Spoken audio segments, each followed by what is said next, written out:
नमस्कार, जय मां भारती। दोस्तों, अगर आपको ये कंटेंट पसंद आ रहा है तो वीडियोस को लाइक कीजिए, शेयर कीजिए और चैनल को सब्सक्राइब जरूर कीजिएगा। सब्सक्राइब करने के बाद बेल आइकन भी जरूर दबाइएगा, जिससे कि आपको भविष्य में आने वाले एपिसोड्स का नोटिफिकेशन मिल सके।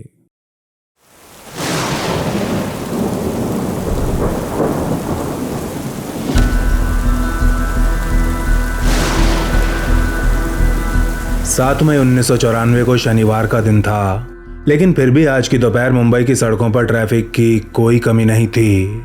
महालक्ष्मी स्टेशन पर स्थित फुटओवर ब्रिज के पास रोज की तरह टैक्सी वालों की भीड़ लगी हुई थी और इस ब्रिज से थोड़ी दूर सिग्नल पर तैनात मुंबई पुलिस के कांस्टेबल अब्दुल यूसुफ शेख ट्रैफिक को नियंत्रित करने का प्रयास कर रहे थे कि तभी उनकी नजर ब्रिज के पास जाम लगा रहे उन टैक्सी वालों के ऊपर पड़ती है और वो उन्हें खदेड़ने के लिए तुरंत ब्रिज की तरफ चले जाते हैं। जब कांस्टेबल शेख ब्रिज के पास से टैक्सी वालों को खदेड़ने में लगे हुए थे, ठीक उसी समय उनसे कुछ मीटर पीछे ट्रैफिक सिग्नल पर एक क्रीम कलर की मर्सिडीज आकर रुकती है।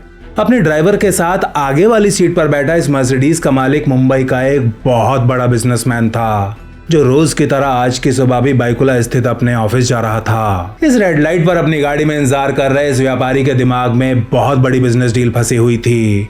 कई 100 करोड़ रुपए की एक लैंड डील, जिसने पिछले कई महीनों से इस व्यापारी को एक रात चैन से नहीं सोने दिया था। और शायद यही कारण था कि मुंबई के सबसे प्राइम इलाके में स्थित अपनी जमीन को बेचने के लिए इस व्यापारी ने शैतान से हाथ मिला लिया था और अब इस डील की कीमत पूरी मुंबई को चुकानी थी। चाहे कुछ भी हो जाए, आज मैं ये डील फाइनल करके ही रहूंगा। अपने चेहरे पर दृढ़ निश्चय का भाव लिए व्यापारी बार बार अपने आप से बोलने में लगा हुआ था कि तभी उसकी गाड़ी के साथ एक काइनेटिक होंडा स्कूटर और एक यामाहा मोटरसाइकिल आकर रुकते हैं। स्कूटर की पिछली सीट पर बैठा एक आदमी अपने हाथ में एक बड़ा सा हथौड़ा लिए बहुत ही आराम से नीचे उतरता है और फिर अचानक अपने हथौड़े से मर्सिडीज की खिड़की पर ताबड़तोड़ प्रहार करने लगता है। कोई 2-3 प्रहार के बाद जैसे ही ये खिड़की जवाब देती है, टू व्हीलर्स पर बैठे बाकी तीनों आदमी अपनी अपनी गन्स बाहर निकाल लेते हैं और इससे पहले कि कोई कुछ समझ पाता, गाड़ी के अंदर बैठे उस व्यापारी के ऊपर पॉइंट ब्लैंक रेंज से अत्यंत भीषण गोलियों की बरसात कर दी जाती है। गोलियों की आवाज सुनते ही ट्रैफिक सिग्नल पर एक भगदड़ सी मच जाती है। फुटओवर ब्रिज के पास टैक्सी वालों को भगाने में लगे कांस्टेबल शेख भी पीछे मुड़ सिग्नल की तरफ दौड़ने लगते हैं और दौड़ते हुए उनकी नजर उन शूटर्स के ऊपर पड़ती है, जो अब तक अपने टू व्हीलर्स पर बैठ पब्लिक को गंदी गंदी गालियां देते हुए वर्ली की तरफ भाग रहे थे। इन शूटर्स के पीछे एक नीले रंग की मारुति कार भी चल रही थी, जिसके अंदर बैठे दो लोग बिना किसी डर के अपने रिवॉल्वर्स को खिड़की से बाहर लहरा रहे थे। व्यापारी के ऊपर चलाई गई गोलियों में से कुछ गोलियां मर्सिडीज के ड्राइवर आनंद घोरपड़े को भी लगती हैं, लेकिन इसके बावजूद भी संयम और साहस का प्रदर्शन करते हुए वो किसी तरह अपनी गाड़ी को यहाँ से निकाल ही लेते हैं और सीधा नायर चैरिटेबल हॉस्पिटल जाकर रुकते हैं, जो यहाँ से कोई 1.5 किलोमीटर की दूरी पर स्थित था। लेकिन अपनी जान दांव पर लगा अपने लहूलुहान मालिक को हॉस्पिटल लेकर पहुंचे आनंद घोरपड़े लेट नहीं, बहुत ज्यादा लेट हो चुके थे। हॉस्पिटल पहुंचते उनके उद्योगपति मालिक को डॉक्टर्स द्वारा मृत घोषित कर दिया जाता है। मुंबई में ऐसा पहली बार नहीं हुआ था जब अंडरवर्ल्ड द्वारा किसी व्यापारी को इस प्रकार दिन दहाड़े मार दिया गया हो। आज से पहले अंडरवर्ल्ड का शिकार बने व्यापारियों में ज्यादातर रियल एस्टेट और कंस्ट्रक्शन का काम करने वाले बिल्डर्स हुआ करते थे, टाटा और अंबानी जैसे बड़े कद के उद्योगपति नहीं। लेकिन 7 मई 1994 की दोपहर मुंबई अंडरवर्ल्ड ने अपनी ये परंपरा भी तोड़ दी थी। एक बात जो इस समय तक किसी को नहीं पता थी, वो ये कि मारा जाने वाला ये व्यक्ति कंस्ट्रक्शन का काम करने वाला कोई छोटा मोटा व्यापारी नहीं, बल्कि मुंबई के सबसे बड़े उद्योगपतियों में से एक खटाऊ ग्रुप का मालिक सुनीत खटाऊ था। सुनीत खटाऊ, जिनका परिवार 1874 से textiles, chemical, shipping, aviation, cement और ऑटोमोबाइल समेत न जाने कितने सफल बिजनेसेस लॉन्च कर चुका था। एसीसी सीमेंट्स, एचएल और पद्मिनी ऑटोमोबाइल्स जैसी नामी कंपनियों की नींव रखने वाले खटाऊ ग्रुप के एमडी सुनीत खटाऊ को कुछ शूटर्स ने दिन दहाड़े ऊपर पहुंचा दिया था और अब प्रश्न ये उठ रहा था कि ऐसा करने की हिम्मत आखिर कौन कर सकता है। शहर के कितने बड़े उद्योगपति को दिन दहाड़े मारने का इतना भारी रिस्क आखिर किसने उठाया था और क्यों? ये कुछ ऐसे प्रश्न थे जिनकी तलाश डीसीपी राकेश मारिया को रियल एस्टेट और राजनीति की भूल भुलैया से होते हुए फैक्ट्री यूनियंस और अंडरवर्ल्ड की कीचड़ में ले जाने वाली थी।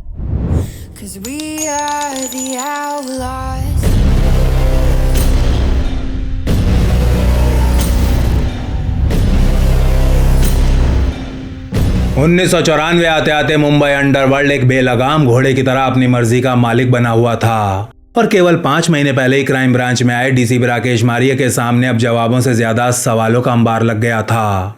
मुंबई के एक सबसे व्यस्त चौराहे पर दिन दहाड़े कितने बड़े उद्योगपति को मारने की हिम्मत आखिर कौन कर सकता था? क्या ये कोई सीधा सादा सा मर्डर था? इसके पीछे कोई बहुत बड़ी राजनीतिक साजिश छिपी हुई थी? ये कुछ ऐसे प्रश्न थे जिनके साथ कबड्डी खेलते हुए डीसीपी राकेश मारिया अपने खबरियों को एक्टिवेट करने में लगे हुए थे कि तभी उनका पीए उनके कमरे में कागज की पर्ची लेकर आता है जिसके ऊपर अंग्रेजी भाषा में पर्पस ऑफ विजिट के आगे लिखा हुआ था ऑफिशियल और नेम के आगे मेहरुनिसा।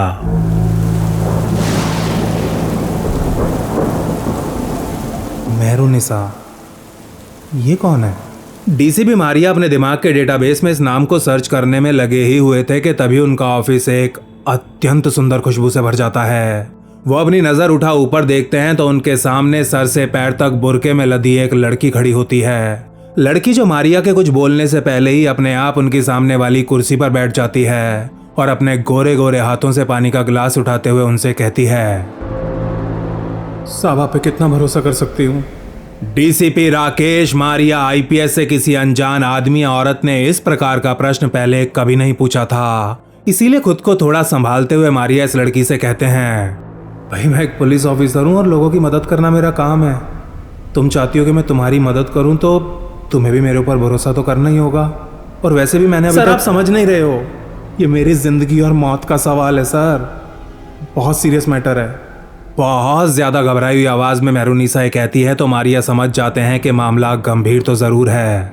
देखो सबसे पहली बात तो ये कि मैंने तुम्हारा चेहरा तक नहीं देखा है और ये कागज पे तुमने जो नाम लिख के दिया है ये भी नकली होगा, है ना? घबराओ मत, मैं तुमसे तुम्हारा असली नाम पूछ भी नहीं रहा हूँ। मैं तुम्हें बस इतना वचन देना चाहता हूँ कि यहाँ इस कमरे में हम दोनों के बीच जो भी बातचीत होगी वो यहीं रहेगी, यहाँ से कभी भी बाहर नहीं जाएगी। मारिया ये कहते हैं तो उनके ऑफिस में एक घोर सन्नाटा पसर जाता है और कोई 2 मिनट तक कुछ सोचने के बाद मेहरुनिसा की आवाज इस सन्नाटे को भंग कर देती है। साहब वो सुनीत खटाऊ मर्डर केस में मैं आपकी हेल्प कर सकती हूँ। खुद को मेहरुनिसा बताने वाली इस लड़की के मुंह से सुन मारिया को अपनी किस्मत पर विश्वास ही नहीं होता। उधर मैं कल से अपने खबरियों को एक्टिवेट करने में लगा हुआ हूँ, मेरे ऑफिसर अपने अपने सेक्शन गर्म करने में लगे हुए हैं, मंत्री मेरे सर पे डंडा लेकर बैठे हुए हैं और इधर ये जानकारी खुद सामने से चलकर मेरे पास आ रही है। साला मैं कोई सपना तो नहीं देख रहा हूँ?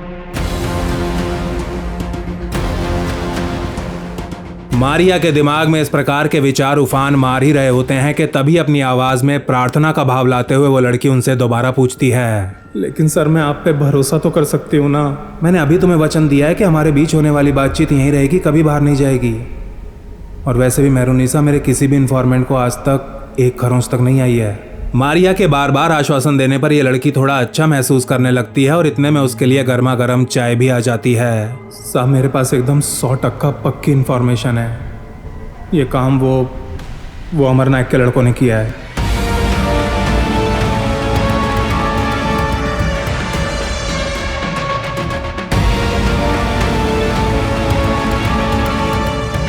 मेहरुनिसा से नाम सुनते ही डीसीपी मारिया थोड़ा सोच में पड़ जाते हैं।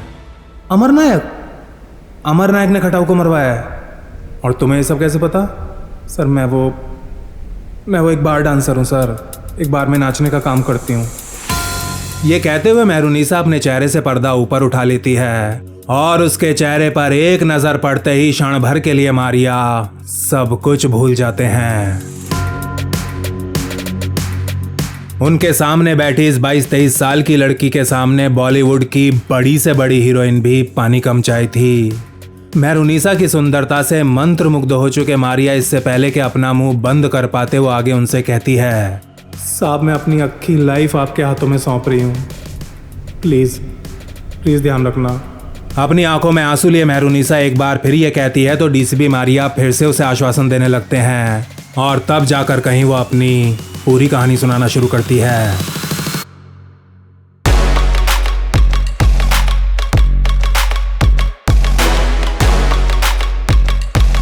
असल में मेहरुनिसा नामक ये लड़की मुंबई की एक बार में डांसर का काम किया करती थी और अपने इस काम से महीने का 1-1.5 लाख रुपया तो बड़े ही आराम से कमा रही थी। साहब मैं वो बार के बाहर भी क्लाइंट्स के साथ टाइम गुजारती हूँ। एक होटल में पूरे साल मेरे नाम कमरा बुक रहता है साहब, क्लाइंट्स को मैं उसी कमरे पर लेकर जाती हूँ, वहीं उन्हें एंटरटेन करती हूँ। और तुम्हारी फैमिली में कौन कौन है? साहब वैसे तो मैं यूपी की रहने वाली हूँ। बाप तो बचपन में ही मर गया था, तब से एक माँ और छोटे भाई बहन को पालने पोसने की, पढ़ाने लिखाने की जिम्मेदारी सब कुछ मेरे ऊपर ही है। साहब हम लोग तो यहीं मुंबई में एक छोटे से अपार्टमेंट में सब लोग खुशी खुशी एक साथ रह रहे थे, सब कुछ अच्छा चल रहा था साहब। लेकिन कुछ महीने पहले एक कस्टमर ने मुझे बार में डांस करते हुए देखा, तो मुझे डेट के लिए पूछने लगा। मैं उसे अपने होटल के रूम पर लेके गई, उसने अच्छा खासा पैसा भी दिया साहब। वो साला मेरे ऊपर लट्टू हो गया, और ये सब मेरे लिए कोई नई बात नहीं थी साहब, कस्टमर मेरे ऊपर रोज़ लट्टू होते रहते हैं। लेकिन इसके बाद जो हुआ ना साहब, वो मेरे साथ पहले कभी नहीं हुआ था।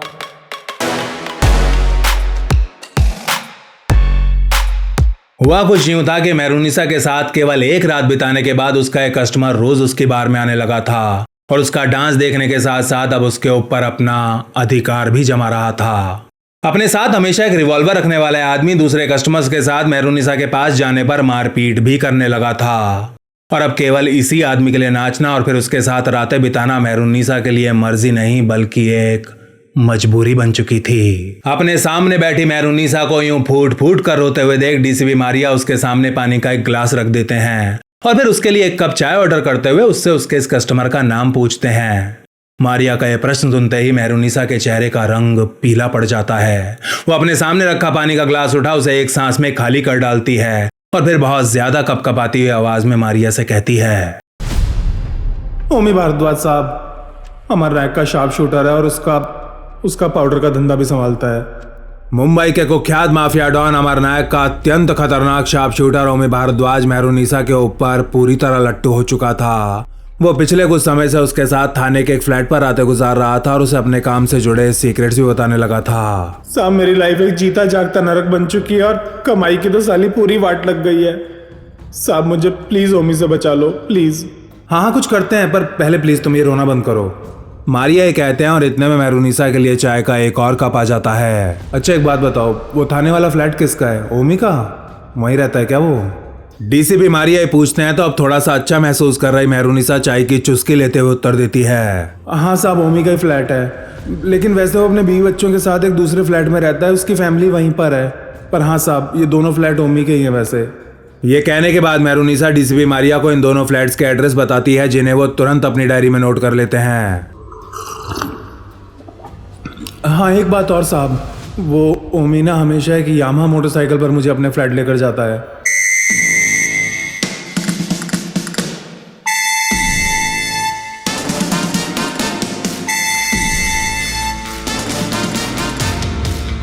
मेहरुनिसा के मुंह से सुनते ही मारिया के कान पूरी तरह खड़े हो जाते हैं। सुनीत खटाऊ के ऊपर गोली चलाने वाले शूटर्स ने भी यामाहा बाइक का ही प्रयोग किया था।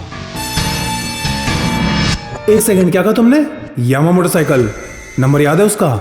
बहुत ज्यादा उत्सुक दिख रहे मारिया। जैसे ही ये पूछते हैं मेहरुनिसा एक शरारती बच्चे की तरह मुस्कुराना शुरू कर देती है। हाँ हाँ याद है ना साहब, बिल्कुल याद है।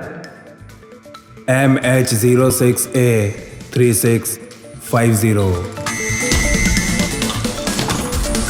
साहब अब मेरी और मेरी फैमिली की ज़िंदगी आपके हाथों में है।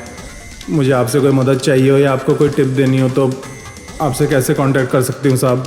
अपनी कहानी खत्म करने के बाद अब थोड़ा शांत लग रही मेहरुनिसा पूछती है तो मारिया उसे अपने घर और ऑफिस का डायरेक्ट नंबर दे देते हैं। तुम्हारी सुरक्षा अब मेरी जिम्मेदारी है मेहरुनिसा, मेरी जिम्मेदारी। जाओ आराम से जाओ, पूरी मुंबई में कोई तुम्हें हाथ नहीं लगाएगा।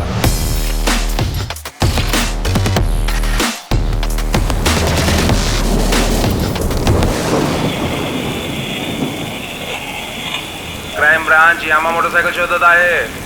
मोटरसायकलचा नंबर MS06A3650 आहे। मोटरसायकलचा नंबर MS06A3650 आहे। सुनीत खटाऊ की हत्या को पूरे 4 दिन हो चले थे और पिछले 3 दिनों से मुंबई पुलिस के वायरलेस नेटवर्क पर यह मैसेज बार बार फ्लैश हो रहा था। क्राइम ब्रांच और डीसीपी मारिया के ऊपर इस केस को सॉल्व करने के लिए अत्यंत भीषण राजनीतिक दबाव बना हुआ था। और ऐसे माहौल के बीच 11 मई 1994 की रात को रतन टाटा इंस्टीट्यूट के जंक्शन पर तैनात कांस्टेबल यामाहा बाइक को एक आदमी के साथ स्पॉट कर ही लेता है। बाइक और आदमी दोनों को ये कांस्टेबल तुरंत तारदेव पुलिस स्टेशन ले जाता है जहां पुलिस वालों के सामने वो आदमी अपना नाम राजिंदर सिंह नेगी बताता है। वायरलेस नेटवर्क पर यामा बाइक बरामद होने की जानकारी मिलते ही क्राइम ब्रांच की एक टीम तुरंत तारदेव स्टेशन के लिए निकल जाती है, लेकिन यहाँ के ड्यूटी ऑफिसर से बात करते ही क्राइम ब्रांच का सारा जोश ठंडा पड़ जाता है।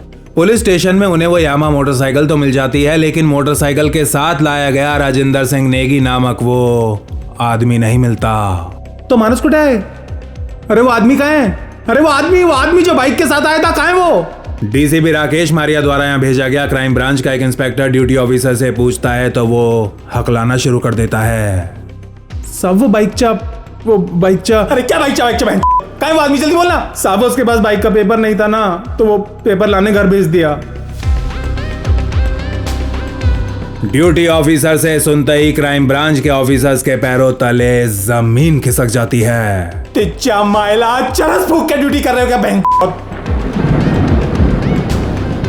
इधर क्राइम ब्रांच का इंस्पेक्टर ये चिल्लाता है और उधर तारदेव पुलिस स्टेशन का ड्यूटी ऑफिसर घबराहट के मारे कांपना शुरू कर देता है। इतने बड़े हाई प्रोफाइल मर्डर केस में इतनी मुश्किल से साली एक लीड मिली थी, एक लीड, और उसे भी तुम लोगों ने ऐसे ही छोड़ दिया है? ड्यूटी ऑफिसर के ऊपर थोड़ा और चिल्लाने के बाद क्राइम ब्रांच का इंस्पेक्टर स्टेशन के लैंडलाइन फोन से डीसीपी मारिया को कॉल लगाता है। हे भगवान, ये क्या कर दिया इन लोगों ने? ये समाचार मिलते ही राकेश मारिया बहुत ज्यादा उदास हो जाते हैं और कुछ सेकंड बाद उनकी उदासी अपार क्रोध का रूप धारण कर लेती है। हाँ, वो ड्यूटी ऑफिसर से कहो कि अभी के अभी अपने घर चला जाए, सुबह तक उसे उसका टर्मिनेशन लेटर मिल जाएगा। हो सर, जय हिंद। डीसीपी मारिया से बात करने के बाद इधर ही इंस्पेक्टर अपना फोन नीचे रखता है और उधर अपने हाथों में कुछ कागज लिए राजिंदर सिंह नेगी नामक वो आदमी वापस स्टेशन में आ जाता है। तारदेव पुलिस स्टेशन में मौजूद क्राइम ब्रांच की टीम को अपनी किस्मत पर विश्वास ही नहीं होता और कुछ ऐसा ही हाल इन्वेस्टिगेशन की दहलीज पर खड़े यहाँ के ड्यूटी ऑफिसर का भी था। क्राइम ब्रांच की टीम बिना कोई समय गवाए नेगी को अपने साथ अपने ऑफिस ले आती है, जहां वो इंटरोगेशन में बताता है कि हत्या वाले दिन यानी कि 7 मई को ओमी के कहने पर उसने अपनी बाइक को सुबह के 9:30 बजे तारदेव रोड पर छोड़ दिया था। बाइक की चाबी उसने ओमी के ही एक गुर्गे संतोष पांगेरकर के हाथों में पकड़ाई थी और इसी दिन शाम को ठीक 6:30 बजे बाइक और बाइक की चाबी दोनों ही संतोष द्वारा नेगी को सही सलामत लौटा दिए गए थे।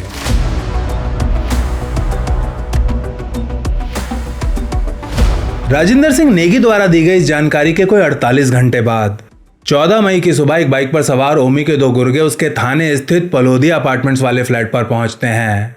ओमी अपनी बीवी और 2 बच्चों के साथ इसी फ्लैट पर रहा करता था। इन दोनों में से एक लड़का बाइक के साथ नीचे ही रुकता है जबकि दूसरा ऊपर चला जाता है और थोड़ी देर बाद एक सूटकेस के साथ नीचे उतरने लगता है। अपने साथी को नीचे आते देख ओमी का दूसरा गुर्गा तुरंत बाइक स्टार्ट कर लेता है और जैसे ही ये लड़का सूटकेस के साथ अपने साथी के पीछे बाइक पर आकर बैठता है, अलग अलग भेस में यहाँ घूम रहे क्राइम ब्रांच के ऑफिसर्स भूखे भेड़ियों की तरह इनके ऊपर टूट पड़ते हैं। ओमी के घर से सूटकेस लेकर निकले इस लड़के का नाम था सुनील शेलार, अमरनायक गैंग का एक अत्यंत खूंखार शूटर जो मुंबई अंडरवर्ल्ड में साइको सुनील के नाम से कुख्यात था। सुनील के पास मिले सूटकेस से पुलिस को ओमी के कपड़े, कुछ डॉक्यूमेंट्स और 38 बोर की एक रिवॉल्वर बरामद होती है। साफ था कि ओमी भारद्वाज पुलिस की पकड़ से जितना हो सके उतना दूर जाने की तैयारी कर रहा था।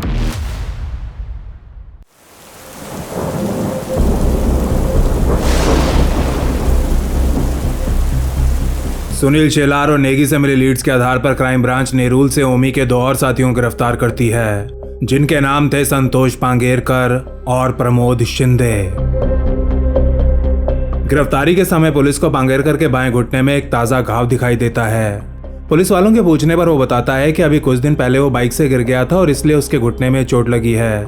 लेकिन पांगेरकर के सामने खड़े क्राइम ब्रांच के इंस्पेक्टर तेजले जानते थे कि अंडरवर्ल्ड का ये शूटर झूठ बोल रहा है। वो दोबारा उससे पूछते हैं और जब बार बार उन्हें वही उत्तर मिलता है तो इंस्पेक्टर तेजले बड़े ही प्यार से पांगेरकर के घाव को सहलाते हुए पहले उसकी पट्टी उतारते हैं और फिर अपना एक हाथ उसके मुंह पर रखते हुए अपने दूसरे हाथ का अंगूठा उसके घाव में डाल देते हैं। राजू विक्रोली साहब, राजू विक्रोली।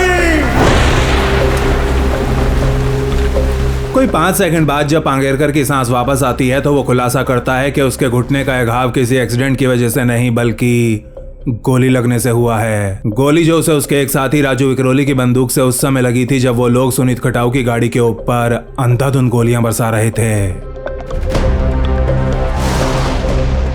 डीसीपी राकेश मारिया की टीम हत्या में शामिल कुछ लोगों को तो गिरफ्तार कर चुकी थी, लेकिन हत्या के मास्टरमाइंड्स अभी भी उनकी पकड़ में नहीं आ पाए थे। ऐसे माहौल के बीच एक रात नाईगांव की एक चाल में कुछ लड़के कैरम बोर्ड खेल रहे थे। रोज रात को खाना खाने के बाद ये सब अपनी चाल के नीचे कैरम खेलते और फिर सोने के लिए ऊपर छत पर चले जाते। ये इन लड़कों का लगभग रोज का रूटीन था। आज की रात कैरम खेलते इन लड़कों को अभी 1 घंटा भी नहीं हुआ था कि तभी मुंबई पुलिस की कुछ गाड़ियां फुल स्पीड में इनकी चाल के अंदर घुसने लगती हैं। इन लड़कों के ठीक सामने आकर रुकी सबसे आगे वाली गाड़ी में से क्राइम ब्रांच का एक एसआई नीचे उतरता है। कैरम खेल रहे इन लड़कों के पास जाता है और कैरम के स्ट्राइकर को अपनी उंगली से मारते हुए लड़कों से पूछता है, ये तुमच्या पैकी शाणू कौन है रे? शाणू इधर ही ऐसा ही ये पूछता है और उधर उनमें से एक लड़का कैरम बोर्ड को हवा में उछालते हुए अपनी चाल की तरफ दौड़ना शुरू कर देता है। ए पकड़ा कुतराला, ये शानू पकड़ा।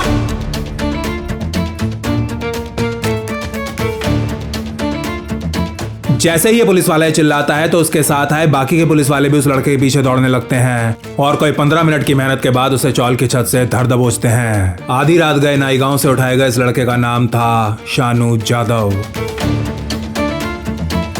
शानू भी अमर नायक गैंग के लिए काम करता था और खटाऊ की हत्या के बाद से लगातार अमर नायक के संपर्क में बना हुआ था। पकड़े जाने के केवल आधे घंटे बाद ये लड़का क्राइम ब्रांच के लॉकअप में बैठा डीसीपी राकेश मारिया के सामने फूट फूट के रो रहा होता है। यार तुम अभी बच्चे हो बच्चे, पूरी लाइफ सामने पड़ी है, किन चक्करों में पड़ गए हो हैं? देखो शानू, अब तुम्हारे पास बस एक ही रास्ता है। अगर तुम मेरी मदद करोगे तो मैं तुम्हें पुलिस एक्शन से बचा सकता हूँ। तुम्हारे ऊपर कोई केस नहीं बनेगा, तुम्हारा रिकॉर्ड पूरी तरह साफ रहेगा, ठीक है? इस लड़के के कंधे पर हाथ रखते हुए डीसीपी मारिया कहते हैं तो वो सबसे पहले अपने आंसू पहुंचता है। सामने रखे पानी के ग्लास को अपने कांपते हुए हाथों में उठा उसे एक सांस में खाली कर देता है। ग्लास वापस नीचे रखता है और फिर थोड़ी देर कुछ सोचने के बाद अपनी पैंट की जेब से चाबी का एक गुच्छा निकाल मारिया के सामने रख देता है। क्या ये किसकी चाबी है? साहब ये फ्लैट की चाबियां हैं। मैं इस फ्लैट का केयर टेकर है। इस फ्लैट की देखभाल करने के लिए मेरे को महीने का महीने सैलरी मिलता है साहब। फ्लैट किसका है ये? सैलरी कौन देता है तुम्हें? अत्यंत उत्सुकता के साथ डीसीपी मारिया पूछते हैं तो वो लड़का अचानक ही खामोश हो जाता है। अरे मैं तुमसे कुछ पूछ रहा हूँ, सुना नहीं? किसका फ्लैट है वो? हाँ किसका फ्लैट है? साहब अमर नायक का फ्लैट है साहब। वो हफ्ते में 1-2 बार तो इधर आता ही आता है। दूसरी चाबी उसी के पास रहती है साहब। इस समय रात के लगभग 2 बज रहे थे और मारिया के ज्यादातर ऑफिसर्स अपने अपने घर जा चुके थे। डीसीपी मारिया जानते थे कि इतनी रात गए अपने ऑफिसर्स को वापस यहाँ बुला के ब्रीफिंग देने का समय तो उनके पास बिल्कुल नहीं है। इसीलिए वो नाइट ड्यूटी कर रहे 2 ऑफिसर्स को तुरंत शानू के साथ उस फ्लैट पर जाने के लिए कहते हैं। देखो तुम लोग अभी के अभी इस लड़के के साथ फ्लैट पर जाओ। फ्लैट में घुसने के बाद बिल्कुल चुपचाप वहां हाथ लगाकर बैठे रहना, हर सेकंड चौकन्ने रहना, हर सेकंड। और जैसे ही अमर नायक फ्लैट पर आए तो बहुत होशियारी के साथ उसे अरेस्ट करना। Okay, be very very careful. Rakesh Maria से ब्रीफिंग लेने के बाद क्राइम ब्रांच के दोनों ऑफिसर्स अपने साथ कुछ खाने पीने की चीजें रखते हैं और फिर शानू के साथ उस फ्लैट के लिए निकल जाते हैं। इन दोनों ऑफिसर्स का मिशन बिल्कुल सिंपल था। इन्हें फ्लैट के अंदर जा बिना कोई आवाज किए इंतजार करना था। आज नहीं तो कल अमर नायक इस फ्लैट पर आता ही आता और जब ऐसा होता तो इन पुलिस वालों को उसे गिरफ्तार कर मारिया के सामने प्रस्तुत करना था। लेकिन ये 90s की मुंबई पुलिस थी। पुलिस जो सोचती कुछ थी, करती कुछ और होता तो कुछ और ही था। अगले दिन सुबह के ठीक 7:30 बजे राकेश मारिया के बेडरूम में रखा फोन बजता है और मुश्किल से 2 घंटे पहले ही सोने के लिए लेटे मारिया अपनी आंखें मलते हुए फोन का रिसीवर उठाते हैं। Yes Maria this side. Jain sir वो बैड लक, अमर नायक भाग गया।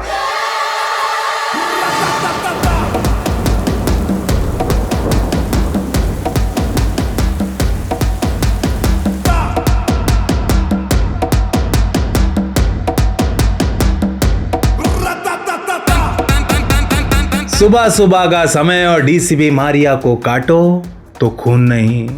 अमर नायक भाग गया? कैसे भाग गया?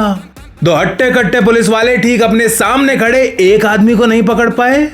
ऐसा आखिर कैसे हो गया?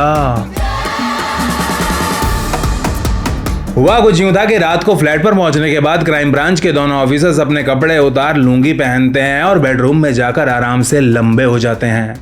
सुबह 6:30 बजे उठने के बाद पहले तो दोनों ऑफिसर्स आराम से खूब अंगड़ाइयां तोड़ते हैं और फिर फ्लैट के केयर टेकर शानू से बढ़िया सी इलायची वाली चाय बनाने के लिए बोलते हैं। और जैसे ही शानू चाय बनाने के लिए रसोई के अंदर जाता है, इनमें से एक ऑफिसर को फ्लैट के मेन दरवाजे के बाहर कुछ खटपट सी सुनाई देती है। यह आवाज सुनते ही यह ऑफिसर दरवाजे के पीछे दीवार से लगकर खड़ा हो जाता है और कुछ सेकंड बाद जब दरवाजा खुलता है तो उसके सामने साक्षात मुंबई का रावण अमर नायक खड़ा होता है। एक अनजान आदमी को अपने फ्लैट में यूं खड़ा देख नायक तुरंत समझ जाता है कि कुछ तो गड़बड़ जरूर है। इतनी सुबह सुबह पसीनों में नहा रहा नायक इस पुलिस वाले को देखते ही अपना दायां हाथ अपनी पैंट की जेब में डालने लगता है। पुलिस वाले को लगता है कि नायक अपनी बंदूक निकाल रहा है, इसलिए दोनों के बीच गुत्थम गुत्था शुरू हो जाती है। लेकिन कुछ क्षण बाद जब नायक का हाथ उसकी जेब से बाहर निकलता है तो उसके हाथ में बंदूक नहीं बल्कि उसका रुमाल होता है। नायक के इस रुमाल को देखते ही पुलिस वाला बहुत ज्यादा कंफ्यूज हो जाता है और उसकी इसी कंफ्यूजन का फायदा उठा नायक उसे धक्का दे फुल स्पीड में सीढ़ियों से नीचे की तरफ दौड़ने लगता है। नायक को भागते देख के पुलिस वाला भी उसके पीछे भागने का प्रयास करता है, लेकिन लाख कोशिश करने के बाद भी सफल नहीं हो पाता। इस पुलिस ऑफिसर ने लुंगी जो पहनी हुई थी। अब नायक को यूं भागते देख इस पुलिस वाले को कुछ समझ नहीं आता और ये जोर जोर से शोर मचाने लगता है। अपने साथी का शोर सुन दूसरा पुलिस ऑफिसर भी बेडरूम से बाहर आ जाता है और अब सीधा नायक के पीछे भागने के बजाय दोनों अपनी लुंगी उतार पैंट्स पहनने में लग जाते हैं। शायद ये दोनों नहीं चाहते थे कि नायक का पीछा करते हुए भरी सड़क के बीच इनकी लुंगी हवा में उड़ जाए, लेकिन लुंगी बदलने के इस चक्कर में बहुत देर हो जाती है और जब तक ये दोनों ऑफिसर्स अपनी पैंट्स पहनते हैं तब तक हटाओ मर्डर केस का मास्टरमाइंड अमर नायक कुछ ऐसे गायब हो चुका होता है जैसे गधे के सर से सींग।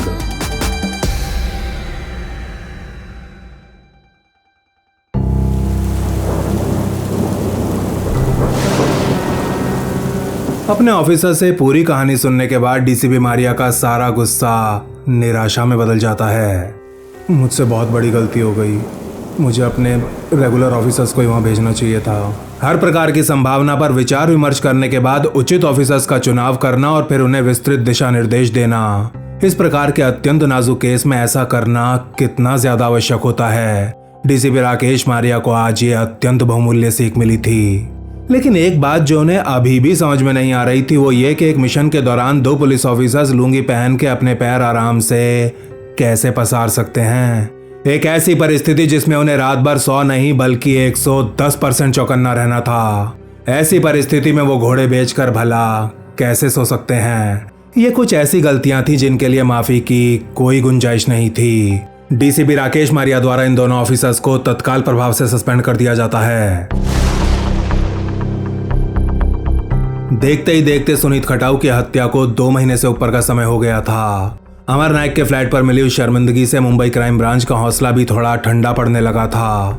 अभी तक ना ही अमर नायक पुलिस की पकड़ में आ पाया था और ना ही उसका राइट हैंड और शार्प शूटर ओमी भारद्वाज। लेकिन 14 जुलाई 1994 के दिन यह स्थिति पूरी तरह बदलने वाली थी। 14 जुलाई 1994 की दोपहर डीसीपी राकेश मारिया एक एक कर अपने खबरियों को फोन लगाने में लगे हुए थे, जिनमें मेहरुनिसा भी शामिल थी।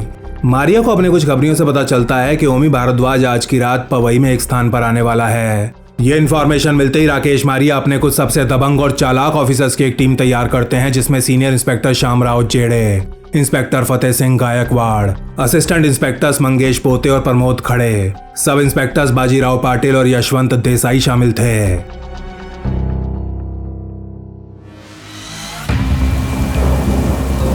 शाम के लगभग 8 बजे तक ये सभी ऑफिसर्स पवई पहुंच टारगेट लोकेशन के पास घात लगाकर बैठ जाते हैं और अपनी सांसें रोक ओमी के आने का इंतजार करने लगते हैं। रात को कोई 11 बजे के आसपास हेलमेट पहने एक बाइक सवार इस लोकेशन पर आकर रुकता है। बाइक रुकने के बाद ये आदमी सबसे पहले चारों तरफ अपनी नजरें घुमाता है, अपनी बाइक का इग्निशन ऑफ करता है और फिर जैसे ही अपना हेलमेट उतार बाइक से नीचे उतरता है, क्राइम ब्रांच के ऑफिसर्स एक एक कर अपने कवर से बाहर निकलने लगते हैं। पुलिस वालों के ऊपर एक नजर पड़ते ही आदमी अपनी कमर पर लगी रिवॉल्वर निकाल लेता है और पुलिस की दिशा में फायरिंग ओपन कर देता है और इसके ठीक अगले ही क्षण एक के बाद एक दर्जनों सरकारी गोलियां इस आदमी को छलनी कर देती हैं।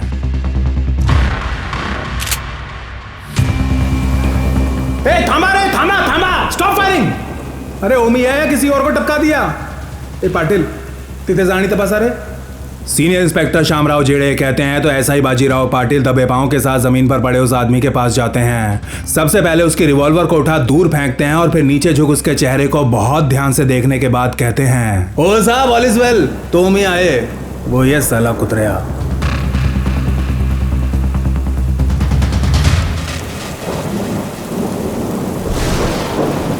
अमर नायक गैंग का सेकंड इन कमांड ओमे भारद्वाज भी अब मारा जा चुका था, लेकिन खटाऊ मर्डर केस से जुड़े कुछ प्रश्न अभी भी जूं के तूं बने हुए थे, जैसे कि हत्या का मोटिव यानी के उद्देश्य क्या था। यदि अमर नायक और ओमे भारद्वाज ने सुनीत खटाऊ को मारा तो आखिर क्यों मारा? क्या इस हत्या के लिए किसी ने अमर नायक को सुपारी दी थी? यदि हां तो फिर यह सुपारी देने वाला आदमी आखिर कौन था? दिन था 18 अप्रैल 1994 और स्थान मुंबई के एक सेशंस कोर्ट। आज के इस दिन अमर नायक का छोटा भाई अश्विन नायक के केस के सिलसिले में कोर्ट आया हुआ था। पढ़ाई से इलेक्ट्रॉनिक्स इंजीनियर अश्विन के ऊपर वसूली का एक केस चल रहा था और आज वो यहाँ अपनी तारीख अटेंड करने आया हुआ था। जज साहब के सामने हाजिरी लगाने के लिए अश्विन नायक कोर्ट रूम की तरफ बढ़ ही रहा होता है कि तभी वकील का कोट पहने एक आदमी उसके सामने आकर खड़ा हो जाता है। ए थमा एक सेकंड, तो अश्विन नायक है ना? कोर्ट परिसर में एक वकील अश्विन से पूछता है तो उसे कोई आश्चर्य नहीं होता। हाँ मैं अश्विन नायक है। क्या हुआ? वो अपना अमर भाव का छोटा भाई है ना तुम? अरे हाँ वो ही है मैं। क्यों टाइम खोटी कर रहा है? बात क्या वो बोल।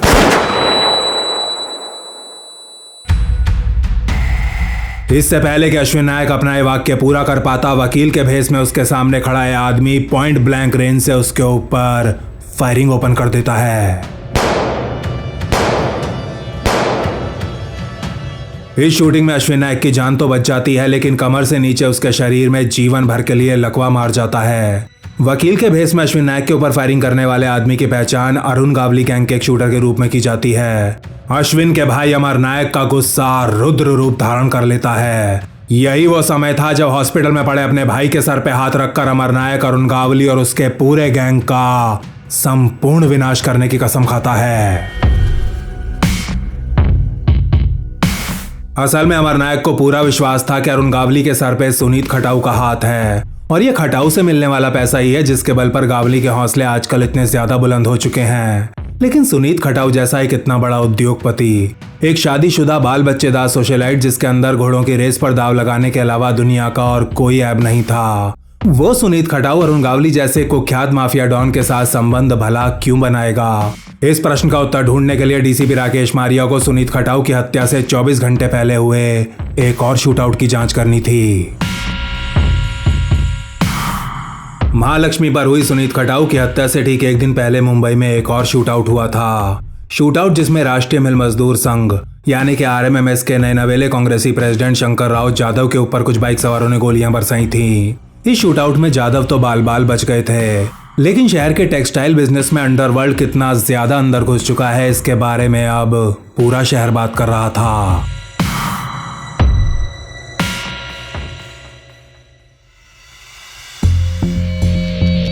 नब्बे के दशक के मुंबई में कुल 54 कपड़े की मिल्स हुआ करती थीं, जिनमें से 22 सरकारी मिल थीं और 32 प्राइवेट। ये 32 प्राइवेट मिल साउथ सेंट्रल मुंबई की 500 एकड़ प्राइम लैंड के ऊपर बनी हुई थीं और पिछले कुछ वर्षों के दौरान इस जमीन का मोल सोने के भाव पहुंच गया था। कहने का मतलब ये कि पिछले केवल 2-3 वर्षों के अंदर ही जमीन के लिए खरीदार मिल मालिकों को मुंह मांगे दाम ऑफर करने लगे थे। 1947 में देश को आजादी मिलने के बाद भारत सरकार की उद्योग विरोधी नीतियां, वामपंथी मजदूर यूनियंस की मनमानी और गुंडागर्दी, विकसित दुनिया के उलट टेक्नोलॉजी के साथ खुद को ना बदलना और रोज बढ़ता जा रहा अंडरवर्ल्ड का हस्तक्षेप, कभी मुंबई की लाइफलाइन कही जाने वाली टेक्सटाइल मिल्स इन्हीं कारणों के चलते आज फटे हाल हो चुकी थीं। 90 का दशक आते आते लगभग सभी मिल मालिक सरकार से बार बार सिर्फ एक ही गुहार लगा रहे थे। अपने इन मिल्स को प्रॉफिटेबल बनाने के लिए उनके पास मिल की जमीन को बेचने के अलावा और कोई मार्ग नहीं रह गया था। जून 1991 में जब पीवी नरसिम्हा राव देश के प्रधानमंत्री बने तो उनके द्वारा भारतीय अर्थव्यवस्था के द्वार पूरी दुनिया के लिए खोल दिए गए। देश में एफडीआई का ग्राफ तेजी से ऊपर जाने लगा, दुनिया की बड़ी बड़ी कंपनियां भारत में आने लगीं और मुंबई का रियल एस्टेट मार्केट उसमें तो मानो जैसे आग ही लग गई। और इसी के चलते अपनी मिल्स की जमीन को बेचने के लिए मुंबई के मिल मालिकों के पास बड़ी बड़ी ऑफर्स आने लगी। 1992 और 94 के बीच बीमार पड़ चुकी मिल्स की जमीन को बेचने के लिए board for industrial and financial reconstruction यानी कि BIFR के पास एप्लीकेशंस की एक लंबी लाइन लग गई। अपनी जमीन बेचने के लिए मरे जा रहे मुंबई के कपड़ा मिल मालिकों की एक लाइन, जिसमें सुनीत खटाऊ भी खड़े हुए थे। लगभग 5000 वर्कर्स वाली खटाऊ टेक्सटाइल मिल बाईकुला में स्थित 50,000 स्क्वायर मीटर की प्राइम लैंड के ऊपर बनी हुई थी। कभी अपनी मशीन से लंबे लंबे लहराते हुए थान बनाने वाली ये मिल पिछले 1 दशक से लगातार भारी घाटा झेलती आ रही थी, और इसी के चलते मिल मैनेजमेंट द्वारा अब अपनी जमीन को बेचने के लिए BIFR के पास एक एप्लीकेशन फाइल कर दी गई थी। असल में सुनीत खटाऊ बाईकुला की जमीन को ऊंचे दाम पर बेच बोरीवली या रायगढ़ में सस्ती लेकिन बड़ी जमीन खरीदना चाहते थे। एक जमीन जहां वो अपनी बाईकुला वाली मिल के मुकाबले कहीं ज्यादा बड़ी और आधुनिक कपड़ा मिल लगा सकें। महाराष्ट्र सरकार सुनीत खटाऊ के इस प्लान के ऊपर अपनी मोहर भी लगाने को तैयार हो गई थी, लेकिन एक शर्त के साथ, और वो ये कि अपने इस प्लान के लिए सुनीत खटाऊ को किसी मान्यता प्राप्त मिल यूनियन से लिखित अनुमति लेनी होगी। इस समय हरिभाऊ नायक नामक एक मजदूर नेता RMMS के प्रेसिडेंट हुआ करते थे, और लाख मनाने के बावजूद भी वो खटाऊ के इस प्लान को अपनी अनुमति देने को कतई तैयार नहीं हो रहे थे। हरिभाऊ की जिद के चलते सुनीत खटाऊ की करोड़ों की लैंड डील खटाई में पड़ गई थी। सुनीत खटाऊ को अपने परिवार की विरासत और भविष्य दोनों ही बर्बाद होते दिखाई दे रहे थे, और अपनी इसी छटपटाहट में मदद मांगने के लिए वो अरुण गावली के दरवाजे पर जा पहुंचते हैं। बस फिर क्या था, इस दिन के बाद से अरुण गावली के परिवार के कुछ लोग सुनीत खटाऊ के बॉडीगार्ड्स बन उनके साथ मिल में घूमने लगते हैं। गावली गैंग के गुंडे वर्कर्स को जितना हो सके उतना डराने धमकाने में लग जाते हैं, और उन्हें यूनियन के अगले चुनावों में गावली के प्रत्याशी को वोट देने के लिए मजबूर कर देते हैं। और इस तरह अगले चुनाव में हरिभाऊ नायक की जगह शंकर राव जाधव महाराष्ट्र की सबसे बड़ी मिल यूनियन के नए अध्यक्ष बन जाते हैं। RMMS का नया प्रेसिडेंट बनते ही जाधव सुनीत खटाऊ को विश्वास दिलाते हैं कि वो वर्कर्स को इस डील के लिए मना लेंगे, लेकिन करोड़ों रुपए की इस डील को सुनीत खटाऊ एक पॉलिटिशियन की जुबान पर नहीं छोड़ सकते थे। इसी के चलते अरुण गावली और उसका गैंग अब हर उस मुंह को बंद करने में लग जाते हैं जो इस डील के विरोध में अपनी आवाज उठा रहा था।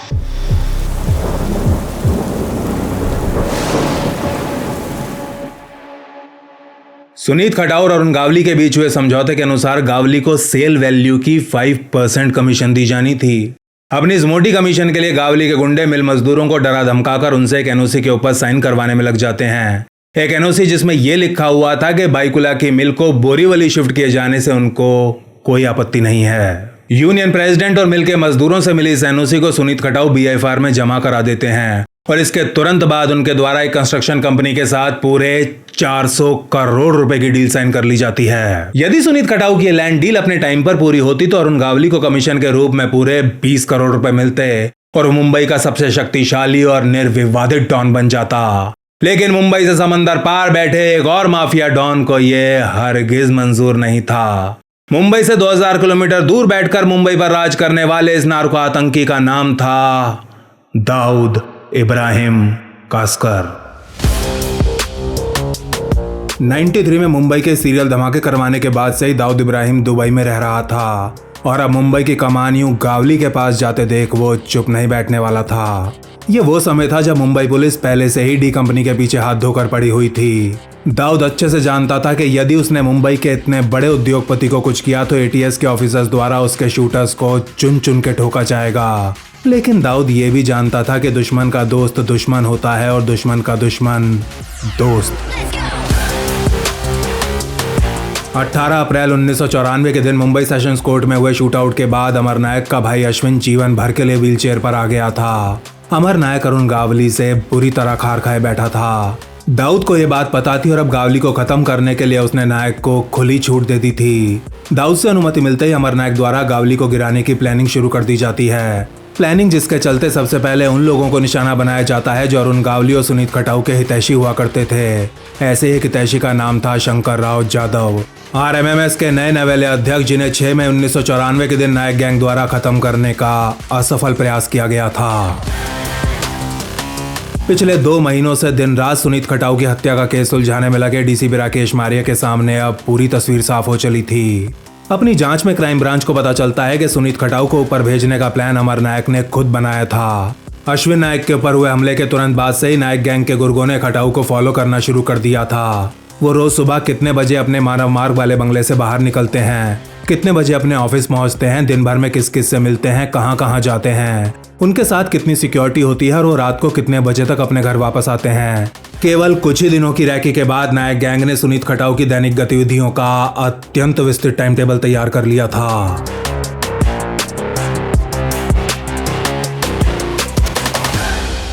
हत्या वाले दिन खुद अमर नायक और ओमी भारद्वाज एक नीले रंग की मारुति कार में स्पॉट पर पहुंचे थे। नायक के 2 शूटर्स दिनेश मिठभावकर और राव साहब किलेदार एक काइनेटिक होंडा पर सवार थे और राजू विक्रोली और संतोष पांगेरकर नामक 2 और शूटर्स राजिंदर सिंह नेगी की यामा RX 100 चला रहे थे। सुनीत खटाऊ की मर्सिडीज के घर से बाहर निकलते ही अमर नायक और ओमी भारद्वाज अपनी मारुति कार में उन्हें टेल करने लगते हैं, जबकि बाकी के 4 शूटर्स एक उचित दूरी बना अपने 2 व्हीलर्स पर मर्सिडीज के आगे आगे चलते रहते हैं।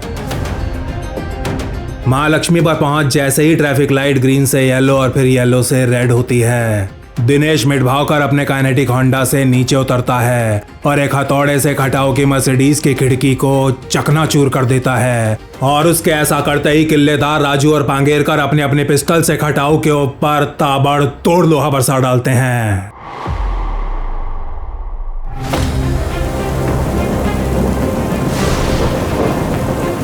पूरी मुंबई को दहला देने वाले खटाऊ हत्याकांड में आखिरकार क्राइम ब्रांच ने अपनी जांच पूरी कर ही ली थी और अब एक स्पेशल टाडा कोर्ट में चार्जशीट फाइल करने का समय भी आ गया था। लेकिन हत्या का मेन मास्टरमाइंड अमर नायक और ट्रिगर दबाने वाले उसके कुछ शूटर्स अभी भी पुलिस की पकड़ में नहीं आ पाए थे और अब डीसीपी राकेश मारे के धैर्य का बांध भी जवाब देने लगा था। सुनीत खटाऊ केस में चार्जशीट फाइल किए जाने के कुछ महीने बाद 23 जून 1995 के दिन नायक गैंग के शार्प शूटर राजू विक्रोली को मुंबई पुलिस द्वारा एक एनकाउंटर में ऊपर पहुंचा दिया जाता है। इसके कोई 6 महीने बाद राव साहब किल्लेदार भी एक पुलिस एनकाउंटर में सरकारी गोलियों से ही मारा जाता है। किल्लेदार के मारे जाने के ठीक 6 महीने बाद यानी कि अगस्त 1996 में क्राइम ब्रांच को एक टिप मिलती है कि अमर नायक मदनपुरा में कहीं छिपा हुआ है। डीसीपी मारिया जानते थे कि मदनपुरा जैसे एक भीड़ भाड़ वाले मुस्लिम बहुल इलाके में कुछ भी करना पब्लिक और पुलिस दोनों के लिए ही खतरनाक हो सकता है, इसलिए उनके द्वारा अपने ऑफिसर्स को साफ निर्देश दिए जाते हैं कि चाहे कुछ भी हो जाए उन्हें हर हालत में अमर नायक को मदनपुरा के अंदर नहीं बल्कि बाहर दबोचना है। डीसीपी राकेश मारिया के आदेश पर सादे कपड़ों में तैनात मुंबई पुलिस की कुछ टीम्स मदनपुरा को चारों तरफ से घेर लेती हैं और पूरे 2 दिनों तक इंतजार करने के बाद उनके द्वारा आखिरकार अमर नायक को स्पॉट कर ही लिया जाता है। सुनीत खटाऊ जैसे उद्योगपति को दिन दहाड़े मारने वाला मुंबई का रावण अमर नायक 90 की मुंबई का एक सबसे खूंखार गैंगस्टर जो 10 अगस्त 1996 की रात आगरीपाड़ा से होते हुए पैदल मदनपुरा की तरफ जा रहा था। रात के अंधेरे में चारों तरफ अपनी नजर घुमाते हुए अमर नायक आगरीपाड़ा स्थित YMCA ग्राउंड से गुजर रहा था कि तभी अचानक उसे अपने कानों में एक आवाज सुनाई देती है। ए नायक, तुझे बंदूक खाली देवा, तुझे अरेस्ट करने आए हैं, मारने नहीं आए। गन जमीन पर फेंक और दोनों हाथ ऊपर कर ले, जिंदा बच जाएगा मादर। अपने कानों में आवाज पड़ते ही अमर नायक का हाथ खुद ब खुद अपनी बंदूक पर पहुंच जाता है और इससे पहले कि पुलिस वालों की वार्निंग पूरी हो पाती, बिजली की रफ्तार से अपनी गन निकाल वो उनके ऊपर फायरिंग शुरू कर देता है। उसके ऐसा करते ही कोई 30 मीटर दूर खड़ी एक टैक्सी के पीछे से एक युवा इंस्पेक्टर बाहर निकलने लगता है। ए नायक, माज़ेवार गोलीजाड़। ये सुनते ही अमर नायक अपनी गर्दन घुमाता है और इस इंस्पेक्टर पर एक नजर पड़ते ही डर के मारे कांपना शुरू कर देता है। नायक के चेहरे पर यह डर देख वो इंस्पेक्टर हल्का सा मुस्कुराता है और फिर अपने रिवॉल्वर की सारी गोलियां उसके ऊपर खाली कर डालता है। मुंबई पुलिस के इस इंस्पेक्टर का निशाना ना पहले कभी चुका था और ना ही आज इसकी शुरुआत होने वाली थी। इस इंस्पेक्टर की बंदूक से निकली एक भी गोली अपने निशाने से नहीं चूकती। मुंबई के मोस्ट वांटेड माफिया डॉन को अपना अगला शिकार बनाने वाले इस युवा इंस्पेक्टर का नाम था बलिदानी विजय सालस्कर।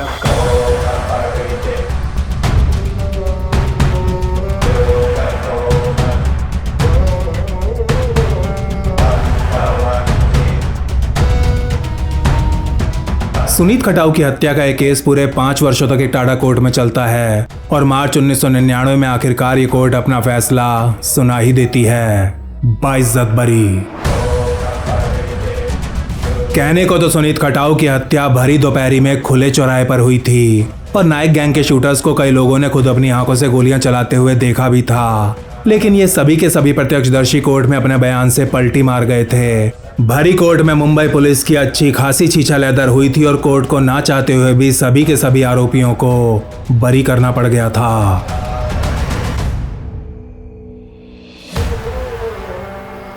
खटाओ ग्रुप के मालिक सुनीत खटाओ की हत्या अंडरवर्ल्ड द्वारा की जाने वाली एक राष्ट्रीय स्तर के उद्योगपति की सबसे पहली हत्या थी और टाडा कोर्ट के अनुसार इस केस की जांच में मुंबई पुलिस ने कई बड़ी बड़ी गलतियां की थीं, गलतियां जिनकी कोर्ट में भरपाई कर पाना कतई संभव नहीं था। उदास चेहरे के साथ अपना निर्णय सुनाते हुए टाडा कोर्ट के जज साहब एक एक कर पुलिस की ये सारी गलतियां गिनवाते हैं, जैसे कि गिरफ्तारी के बाद आरोपियों की शनाख्त परेड ना करवाना, टाडा की अत्यंत कठोर धाराओं के तहत आरोपी या गवाह का बयान लेते समय जरूरी प्रक्रिया का पालन ना करना और प्रोसिक्यूशन के सारे गवाहों का कोर्ट में पलटी मार जाना।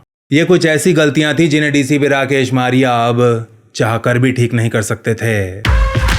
लेकिन यदि सिर्फ जांच और पुलिस वर्क के दृष्टिकोण से बात की जाए तो डीसीपी मारिया और उनकी टीम ने इस हाई प्रोफाइल केस को रिकॉर्ड समय में सॉल्व कर लिया था और हत्या में शामिल कुछ गैंगस्टर्स को उनके द्वारा एनकाउंटर्स में मार भी दिया गया था। लेकिन गिरफ्तार किए गए सभी के सभी आरोपी उनकी आंखों के सामने जेल से बाहर आ गए थे। इस दृश्य को देख डीसीपी मारिया का दिल खून के आंसू तो जरूर रो रहा था, लेकिन वो कहते हैं ना कि जो होता है अच्छे के लिए ही होता है।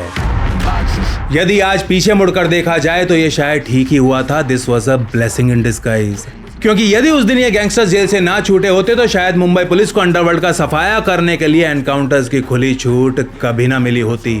मुंबई अंडरवर्ल्ड आज भी बेलगाम घोड़े की तरह तरक्की कर रहा होता और नेटफ्लिक्स वाले आज नार्कोस मैक्सिको नहीं, नार्कोस मुंबई बना रहे होते।